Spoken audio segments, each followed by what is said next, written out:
ते हिवाळ्याचे दिवस होते. रात्रीच्या अंधाराने संपूर्ण गावाला आपल्या कवेत घेतले होते. आकाशात चंद्र आणि ढग यांचा खेळ सुरू होता. थंडीचा जोर वाढला होता. मध्यरात्र उलटून गेली होती आणि दिवसभराच्या कष्टाने थकून सगळे गावकरी आपापल्या घरात झोपलेले होते. पण दिनू जागा होता. आज दिनूला झोप येत नव्हती. तो कसल्या तरी विचारात मग्न होता. तेवढ्यात त्याच्या दरवाजावर थाप पडली. तसा दिनू आपल्या विचारातून बाहेर आला. कोण आहे?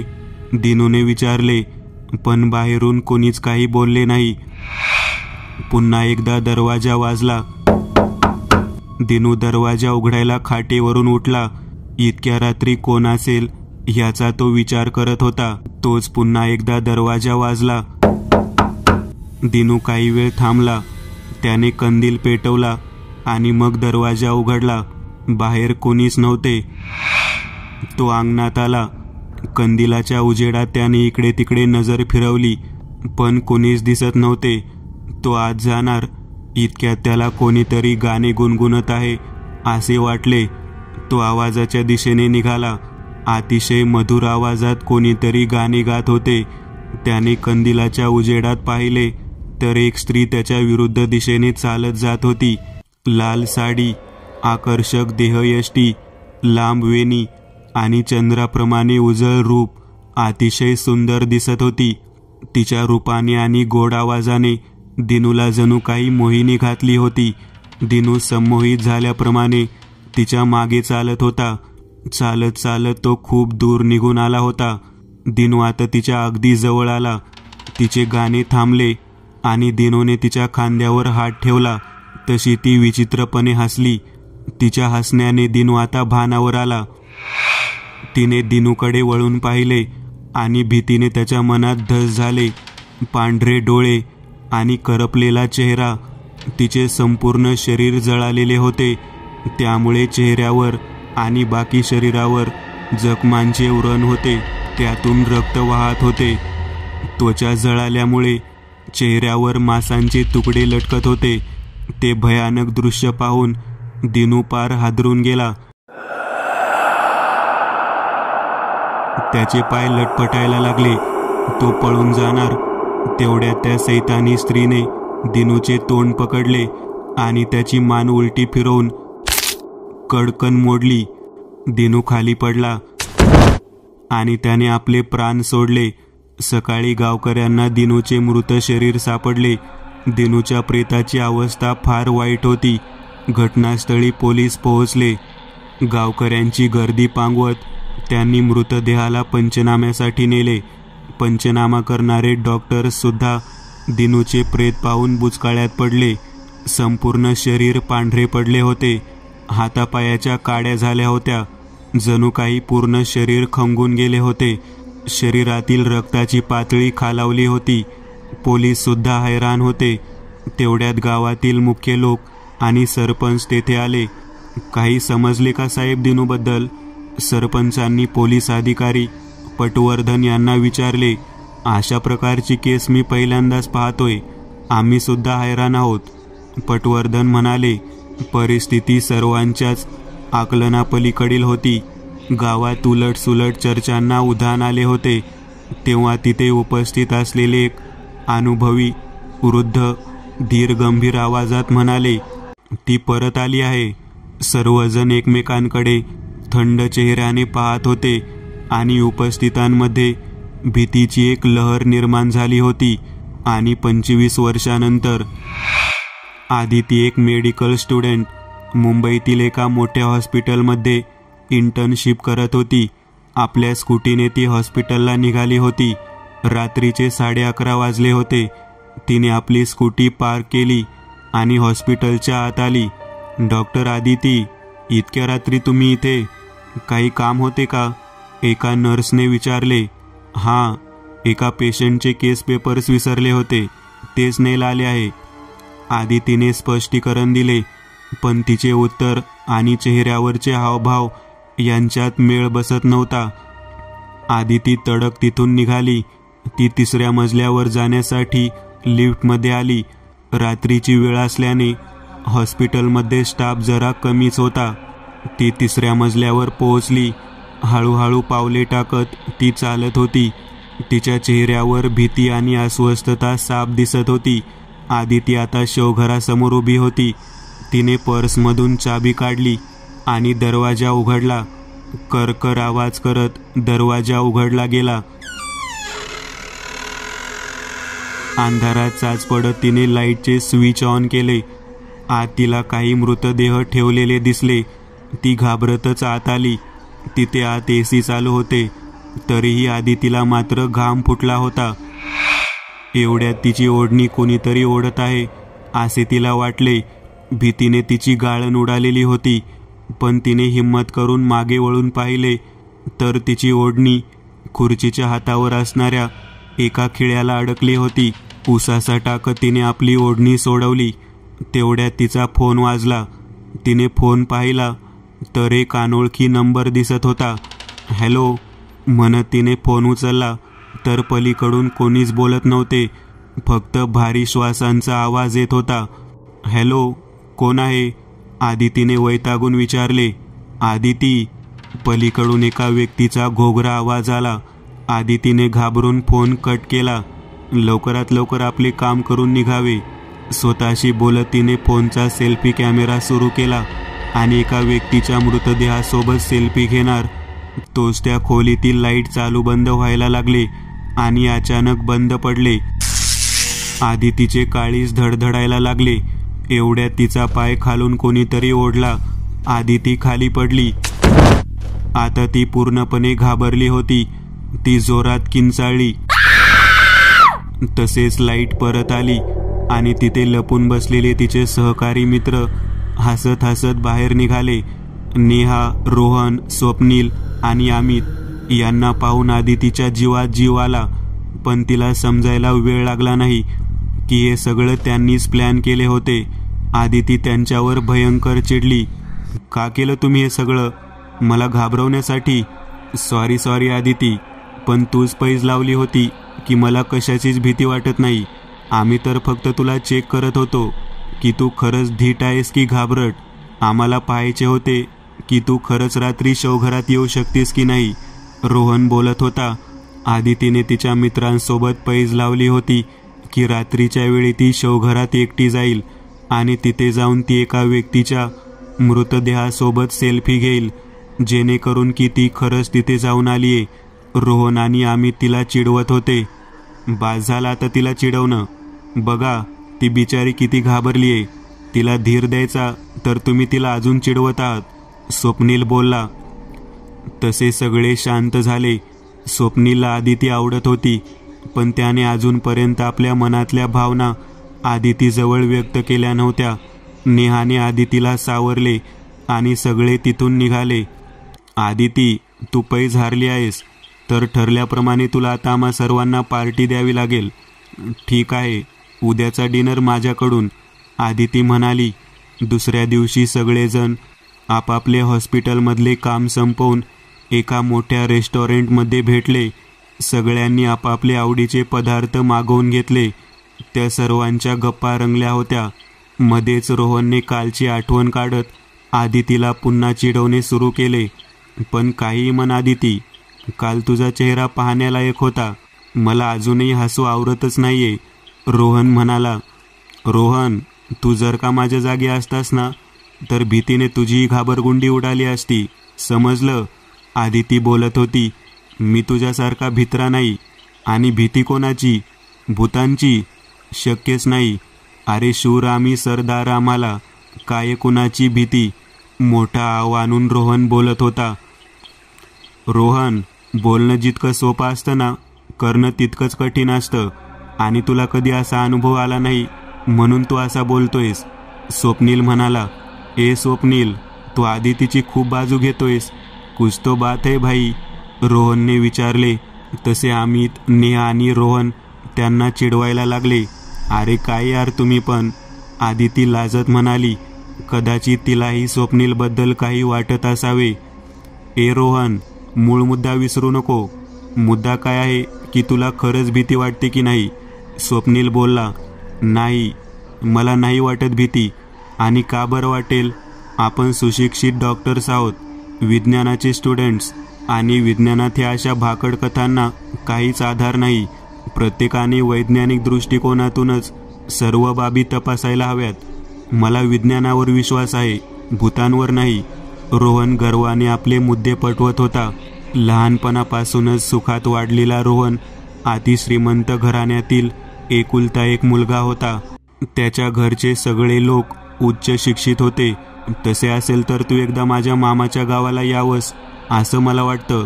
नेहा रोहनला थांबवत म्हणाली. मामाच्या गावाला? सगळे एकसाथ बोलले. असे काय आहे तुझ्या मामाच्या गावात? अमित म्हणाला. नेहा सांगू लागली. असे म्हणतात की त्या गावात रात्रीच्या वेळी एक बाई फिरते.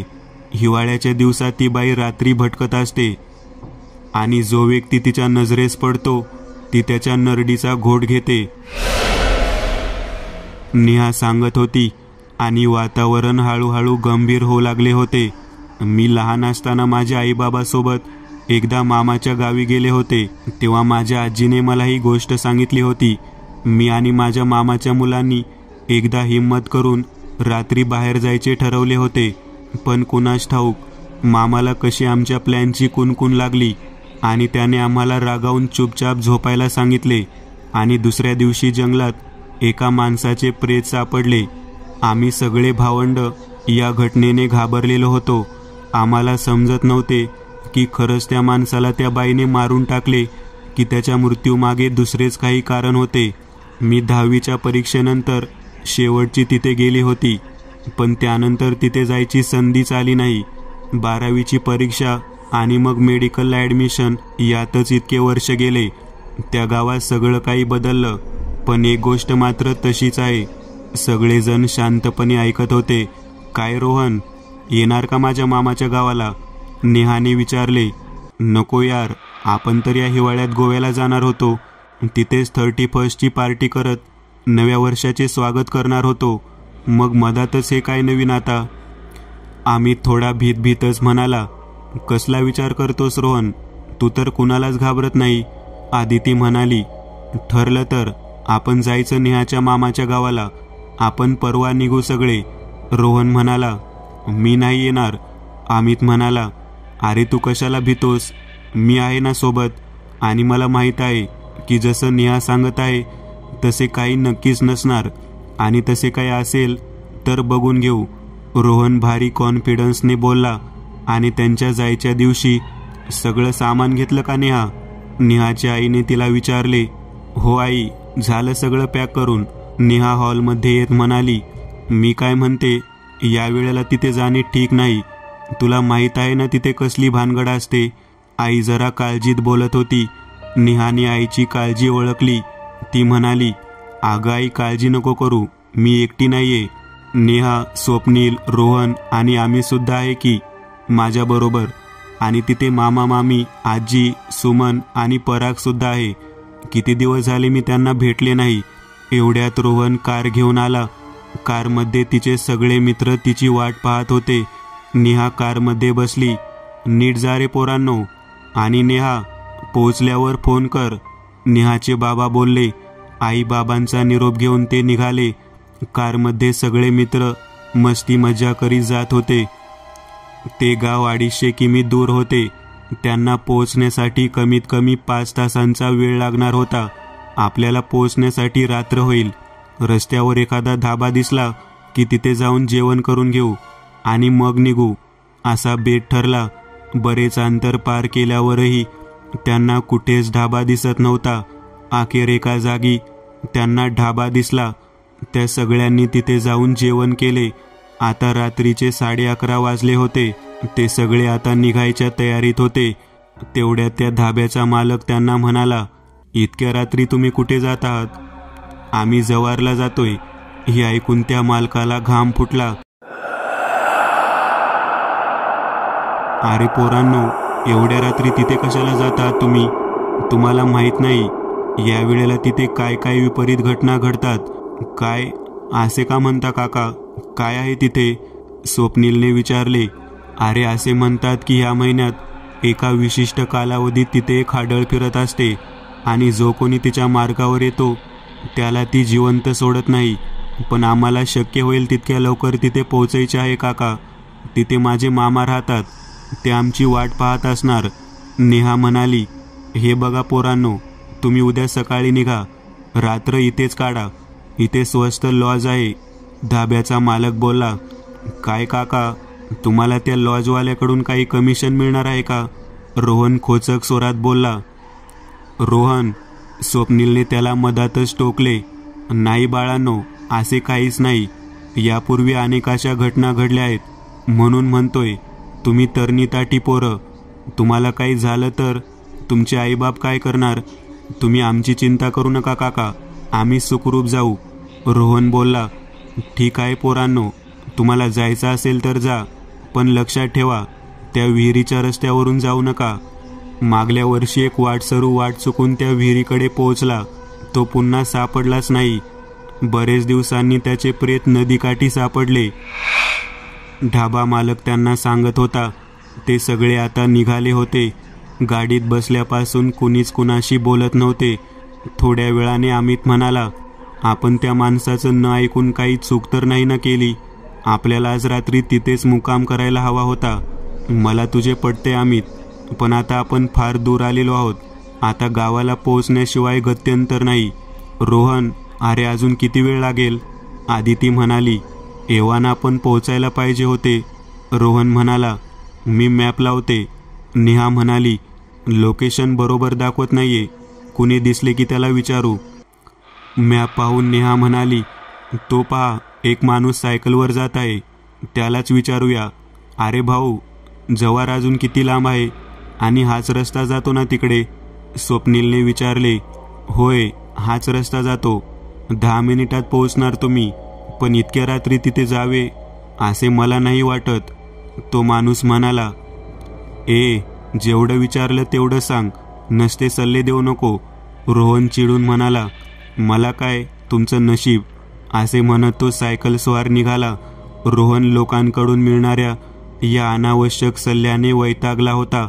अखेर ते त्यांच्या इच्छित स्थळी पोहोचले. पराग, नेहाचा मामे भाऊ, त्याने दरवाजा उघडला. बाबा, ताई आली आहे. पराग बोलला.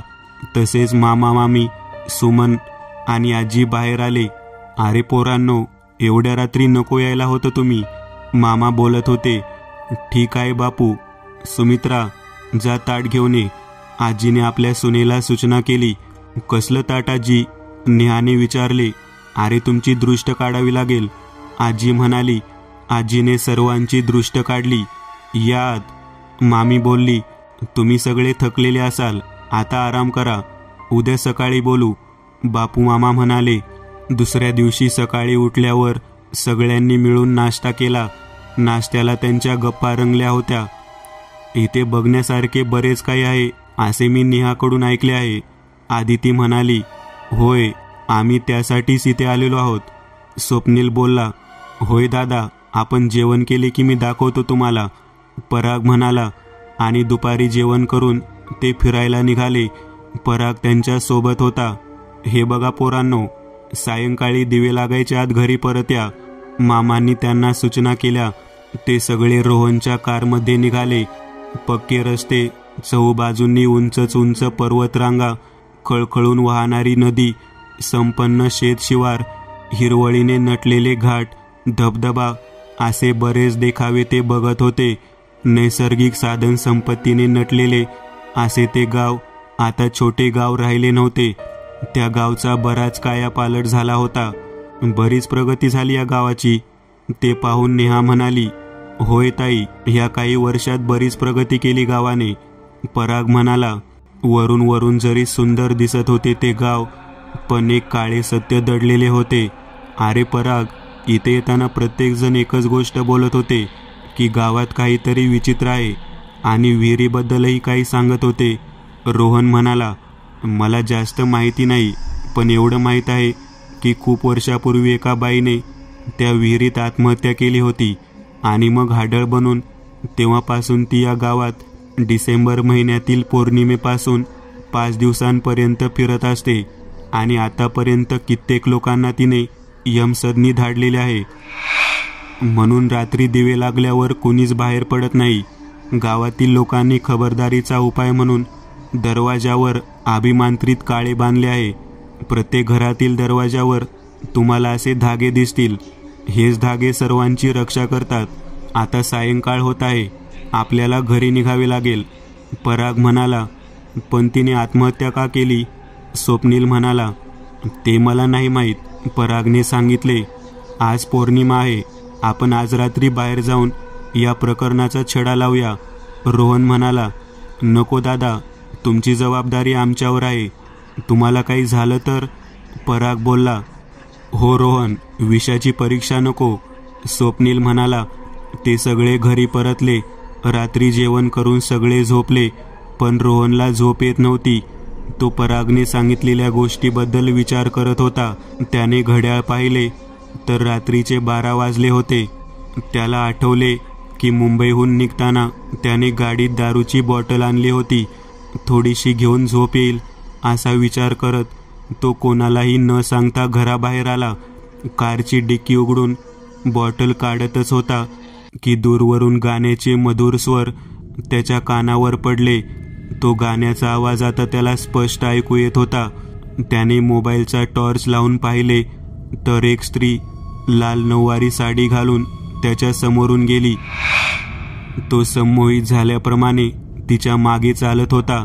तिचे गाणे थांबले तसा रोहन तंद्रीतून बाहेर आला. ती एका जागी थांबली व तिने आपली मान रोहनकडे पूर्णपणे वळवली.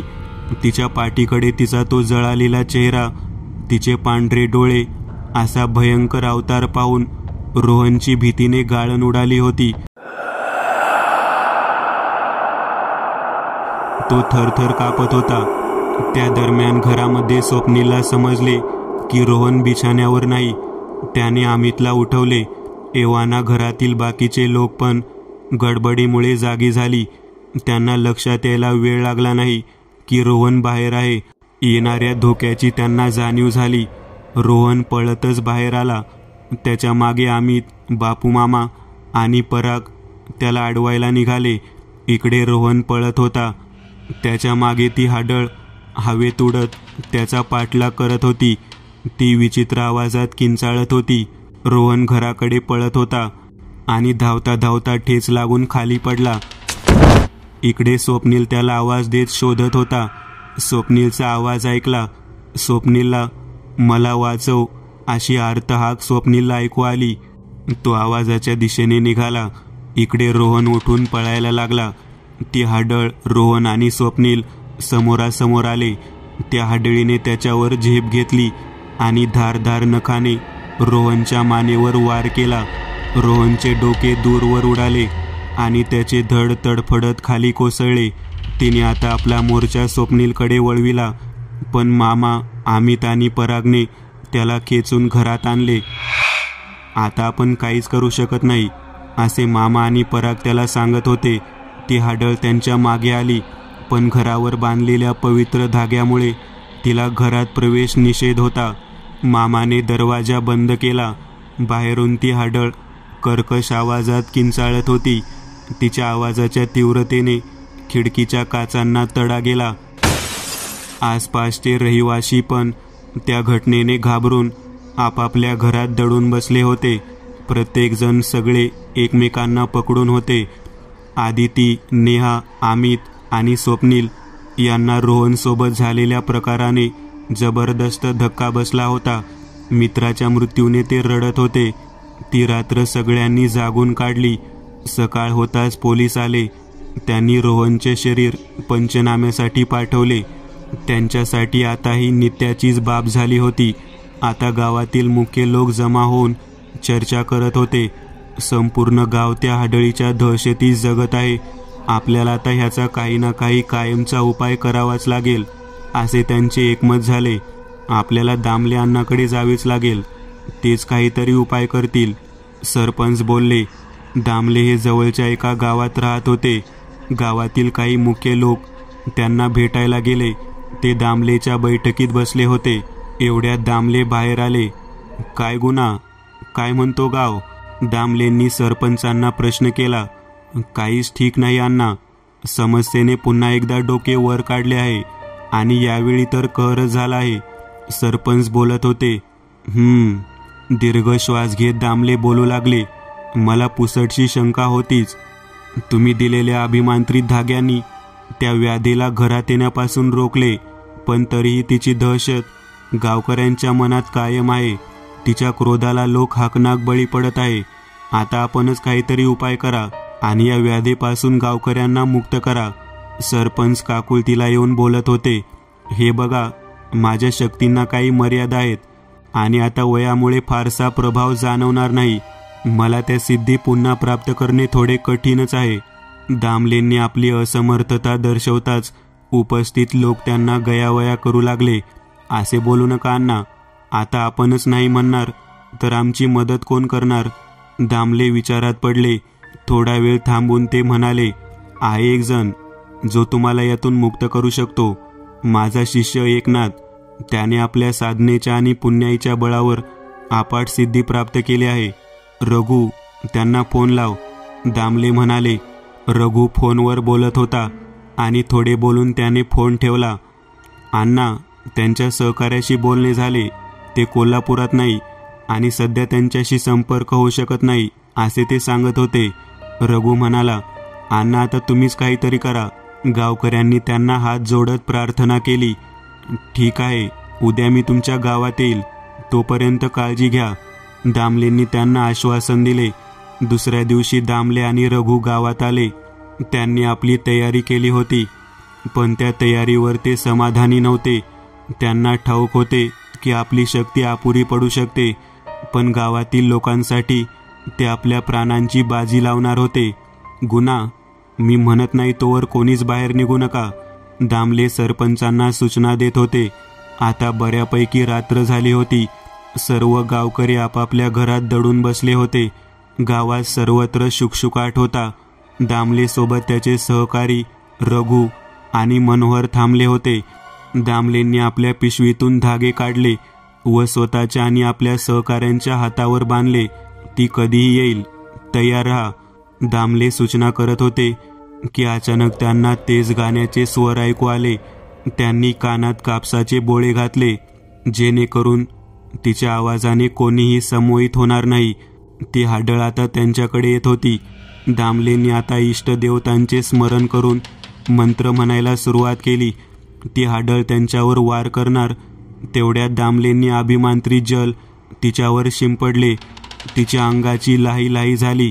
ती मागे वळली आणि तिने आपला मोर्चा मनोहरकडे वळविला. तिने मनोहरला पकडले आणि उंच आकाशात झेप घेतली आणि त्याला खाली फेकले. मनोहर जोरात खाली आपटला. त्याच्या डोक्याचे 2 तुकडे झाले आणि शरीर रक्ताच्या थारोळ्यात पडले होते.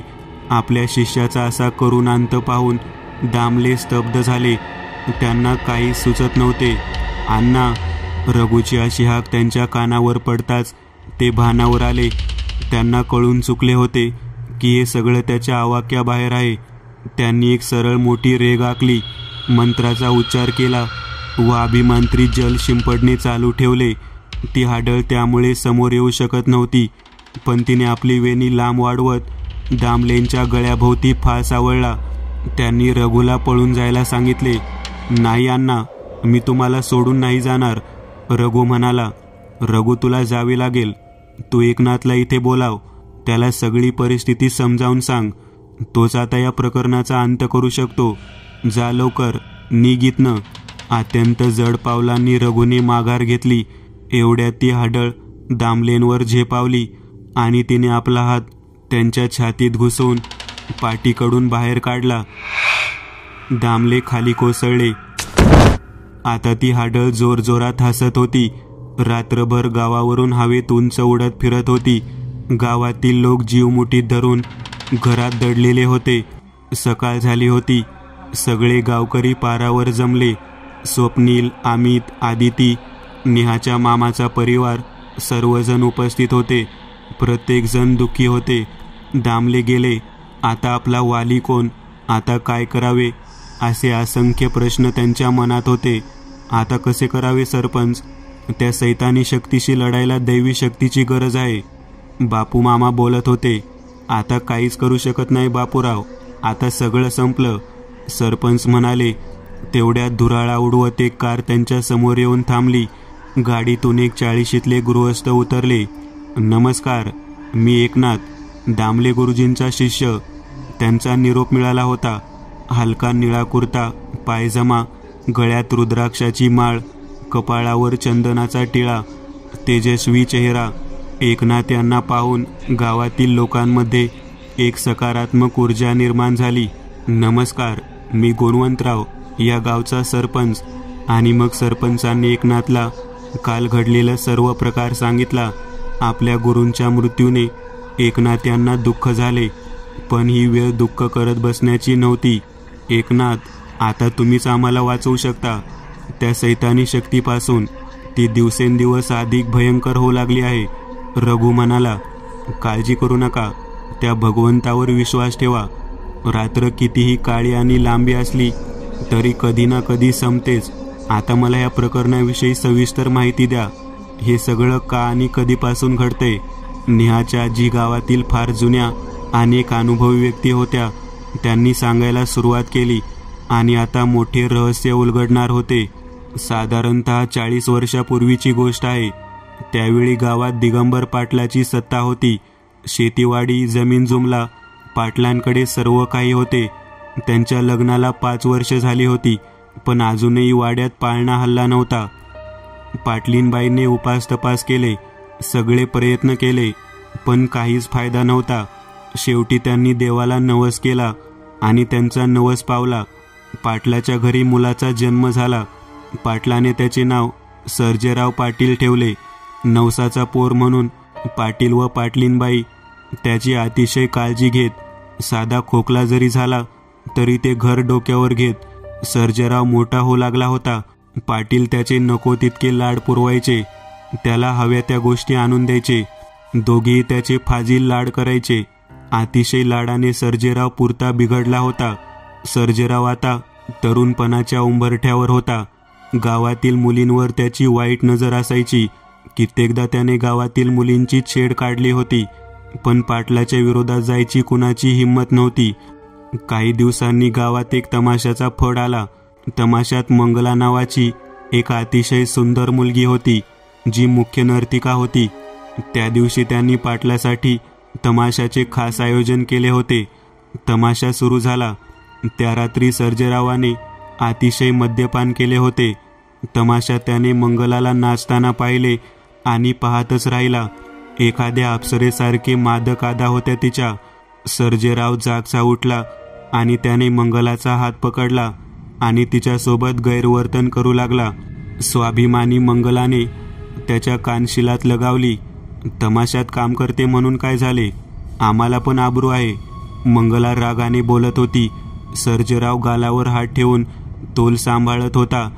सर्वांसमोर झालेला हा अपमान त्याच्या जिव्हारी लागला होता. तो रागाने लालबुंद होऊन तिथून निघून गेला. त्या दिवसापासून सर्जेराव पाटलाला अन्नपाणी गोड लागत नव्हते.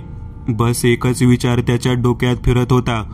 तो तिचा सूड घ्यायचा, पण सूड असा घ्यायचा की तिला जन्माची अद्दल घडणार. त्याने योजना आखली. तो 2 दिवसांनी पुन्हा मंगलाकडे गेला आणि तिची माफी मागितली. मला माफ कर मंगला, मी त्या दिवशी तुझ्याशी वाईट वागलो. हे सगळं दारूमुळे झालं. माझा तसा काहीच हेतू नव्हता. पश्चातापाचा आवाहनात तो बोलत होता. इथेच मंगला फसली. तिने सर्जेरावाला माफ केले.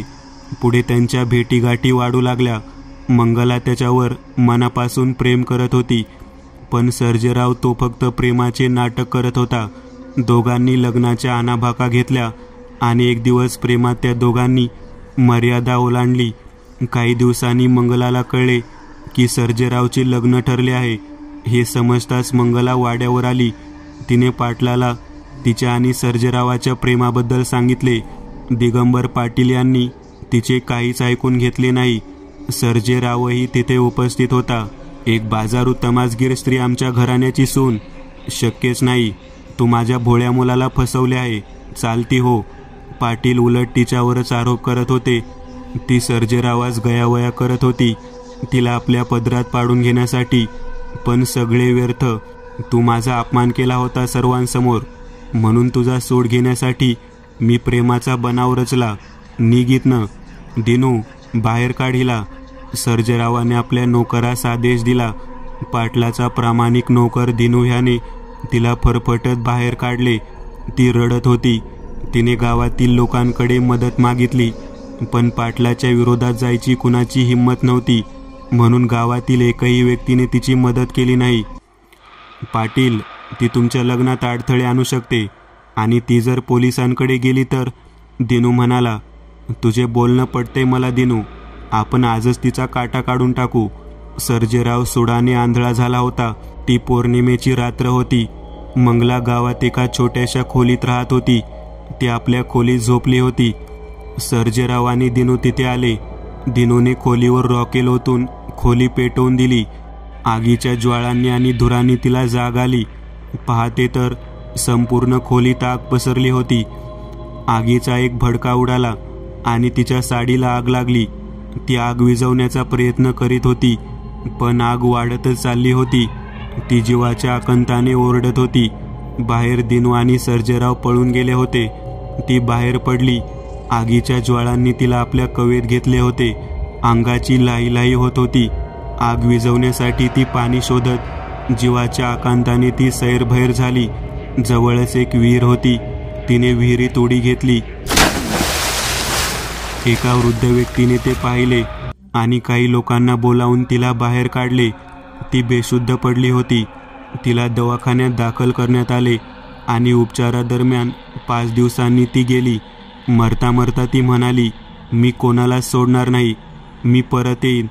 तिची करुण कहाणी ऐकून तेथे उपस्थित सर्वांच्या डोळ्यात पाणी आले.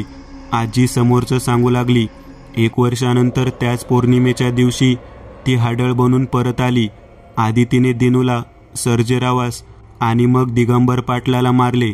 पाटलाचा पूर्ण वंश तिने संपवला आणि मग हे दहशतीचे सत्र सुरू झाले.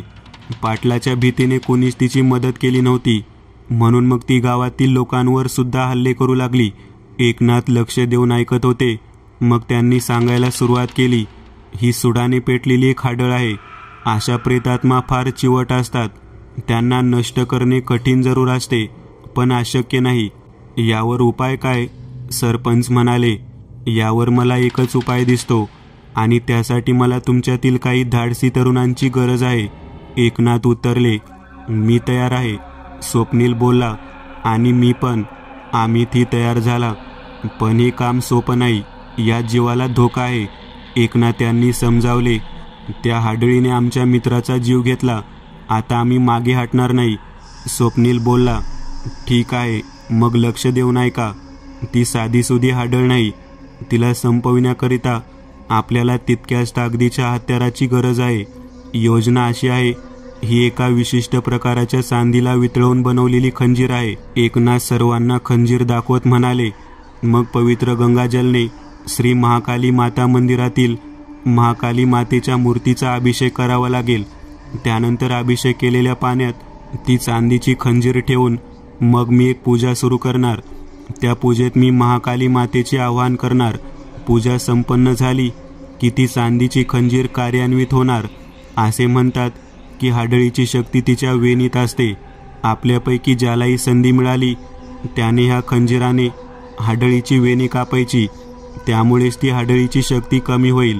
हीच ती वेळ असेल जेव्हा आपल्याला तिच्यावर त्याच खंजीरने वार करावा लागेल.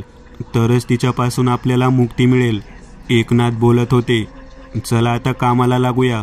एकनाथ यांनी आपल्या एका सहकार्याला पाठवून गंगाजल मागवून घेतले. गावातील निवडक लोकांना घेऊन पूजेचे सगळे सोपस्कार पार पाडले. त्यांनी सर्व तयारी केली होती. एकनाथ यांनी सगळ्या गावकऱ्यांना आपापल्या घरात आणि घराबाहेर दिवे लावून ठेवण्याच्या सूचना केल्या. काहीही झाले तरी कुणीही बाहेर पडणार नाही याची दक्षता घ्यावी. एकनाथ सरपंचांना सांगत होते, स्वतःची काळजी घे. आदितीने स्वप्नीलला म्हणत मिठी मारली, तू पण आपली काळजी घे अमित. नेहा म्हणाली. एकमेकांचा निरोप घेऊन ते त्या विहिरीकडे निघाले. एव्हाना संध्याकाळ उलटून रात्र झाली होती. एकनाथ, स्वप्नील, अमित आणि रघु तिची वाट पाहत एका झाडाच्या आडोशाला उभे होते आणि त्यांच्या कानावर तिच्या अस्पष्ट गाण्याचा आवाज पडला. ती त्या विहिरीतून बाहेर आली. अतिशय भयंकर असे तिचे रूप पाहून अमित आणि स्वप्नील थोडे घाबरले. घाबरू नका, मनात विश्वास ठेवा. माता आपल्या भक्तांचे सदैव रक्षण करते. एकनाथ यांनी त्यांना हिंमत दिली. आवाजाची वाढती तीव्रता पाहून एकनाथ समजले की ती त्यांच्याकडेच येते. जय माता महाकाली. मातेच्या नावाचा गजर करीत एकनाथ त्या हाडळीसमोर आले. तशी ती हाडळ त्यांच्यावर धावून आली. एकनाथ यांनी चपळाईने आपल्या पिशवीतून अंगारा काढला आणि तिच्यावर उधळला. तशी ती किंचाळत मागे हटली. आपली वेणी लांब वाढवत तिने एकनाथ यांच्या पायाला वेढा घातला आणि खेचत खाली पाडले. त्याच्या हातातील अंगाऱ्याची पुडी खाली पडली. ती हाडळ एकनाथ यांच्या जवळ आली आणि तिने त्यांचा गळा दाबायला सुरुवात केली. त्यांना आपली गरज आहे असे म्हणत रघु धावत समोर आला. त्याच्या हातात तो खंजीर होता. तो तिच्यावर वार करणार होता. त्या हाडळीने एकनाथ यांचा गळा सोडला आणि तिने आपला मोर्चा रघुकडे वळविला. तिने रघुच्या छातीवर आपल्या धारदार नखाने वार केला आणि त्याचे मुंडके धडावेगळे करून त्याला सहज उचलून फेकले. तो दूर जाऊन पडला. त्याच्यासोबत ती खंजीरही कुठेतरी पडली. ती खंजीर शोधा, नाहीतर काही खरे नाही, एकनाथ म्हणाले. तसे स्वप्नील आणि अमित खंजीर शोधू लागले. इकडे एकनाथ एकटेच मृत्यूशी झुंज देत होते. अमित, तू खंजीर शोध, मी एकनाथ यांची मदत करतो, नाहीतर ती त्यांना मारून टाकेल, स्वप्नील म्हणाला. तो एकनाथ यांच्या मदतीला धावून गेला. तिने पुन्हा एकदा आपली वेणी लांब वाढवत एकनाथ यांच्या पायाला वेढा घातला आणि खाली पाडून एकनाथ यांना फरफटत स्वतःकडे खेचले आणि उलटे लटकवले. ती घात करणार तेवढ्या स्वप्नीलने अंगाऱ्याची पुडी उचलून तिच्यावर उधळली. तशी तिने वेणीचा फास सैल केला. त्यामुळे एकनाथ खाली पडले. तिने आता स्वप्नीलला पकडले आणि त्याच्या गळ्याभोवती आपल्या वेणीचा फास आवळायला सुरुवात केली. स्वप्नील तडफडत होता. इकडे एकनाथ विवळत होते. त्यांनी गळ्यातील रुद्राक्षाची माळ काढून तिच्यावर भिरकावली. तसा तिला एक जोराचा झटका बसला आणि ती गायब झाली. एकनाथ त्यांनी स्वप्नीलला सावरत उठवले. कुठे गेली ती? पळाली? स्वप्नील विचारत होता. नाही, ती फक्त थोड्या वेळासाठी गायब झाली आहे. ती कोणत्याही क्षणी हल्ला करू शकते, सावध राहा. तेवढ्यात तिच्या हसण्याचा आवाज आला. ती कधी या झाडावर तर कधी त्या झाडावर उडत होती. एकनाथ यांनी ती रुद्राक्षाची माळ उचलली आणि कपाळाला लावत पुन्हा गळ्यात घातली. तिकडे अमित अजूनही ती चांदीची खंजीर शोधत होता. इतक्यात ती हाडळ एकनाथ यांच्या मागून आली आणि तिने त्यांना पकडले. एव्हाना अमितला खंजीर सापडली होती. तो खंजीर घेऊन धावतच तिथे स्वप्नील जवळ आला. त्याने खंजीर एकनाथला दिली. त्या खंजीरने एकनाथ वार करणार तोच तिने एकनाथ यांच्या हातातून खंजीर हिसकावत त्यांच्या छातीत खुपसली. एकनाथ खाली पडले. त्यांना वाचविण्यासाठी आलेल्या स्वप्नीलच्या गळ्याभोवती तिने वेणीचा फास आवळला. एकनाथ यांनी आपल्या छातीतून ती खंजीर काढली आणि स्वप्नील असा आवाज देत स्वप्नीलकडे भिरकावली. स्वप्नीलने खंजीर अलगद झेलून मोठ्या शितापीने तिची वेणी कापली. तिची शक्ती आता कमजोर झाली होती आणि विजेच्या सपळाईने स्वप्नीलने तिच्यावर खंजीरने वार केला आणि मग तिच्या छातीत खंजीर खुपसला. तशी ती हाडळ मोठ्याने आक्रोश करू लागली आणि धू धू करत जळायला लागली आणि क्षणार्धात भस्म झाली. सैतानी शक्तीवर दैवी शक्तीने विजय मिळवला होता. दहशतीचे वातावरण निवळले होते. सकाळ झाली. एकनाथ, स्वप्नील, अमित गावात आले. ते जखमी झाले होते. गावातील लोकांसाठी प्राणांची बाजी लावली. त्यासाठी गावकरी त्यांना धन्यवाद देत होते. हे माझे कर्तव्यच आहे आणि मी एकटा नव्हतो. यात मला ह्या धाडसी तरुणांची साथ लाभली, एकनाथ बोलत होते. आदिती आणि नेहाने त्यांची मलमपट्टी केली आणि मग सगळ्यांनी मिळून दामले आणि रघु याच्यावर विधिवत अंत्यसंस्कार केले. गावचा निरोप घेऊन एकनाथ निघाले आणि इकडे स्वप्नील, आदिती, नेहा आणि अमित सुद्धा निघाले होते. त्यांच्या मनात मित्र गमावण्याचे दुःख तर होतेच, पण गाव दहशतमुक्त झाल्याचे समाधानही होते. मित्रांनो, आज पुरतं एवढंच. तुम्हाला जर काही गोष्ट आवडली असेल तर नक्की लाईक करा. तुमच्यापैकी बरेचसे जण व्हिडिओ लाईक न करताच पळून जातात, पण हा जर व्हिडिओ तुम्ही लाईक केला तर मला जरा बरं वाटेल आणि असेच भारी भारी व्हिडिओ बनवायची माझ्यात एनर्जी येईल. त्यामुळे नक्की लाईक करा. आणि अजूनही कोणी या चॅनलला सबस्क्राईब केलेलं नसाल तर लगेच सबस्क्राईब करून टाका. आणि बाजूची घंटी ती मात्र दाबायला विसरू नका. देवाची घंटी आहे ती. चला तर मग पुन्हा भेटूया अशीच एक आगळी वेगळी गोष्ट घेऊन पुढच्या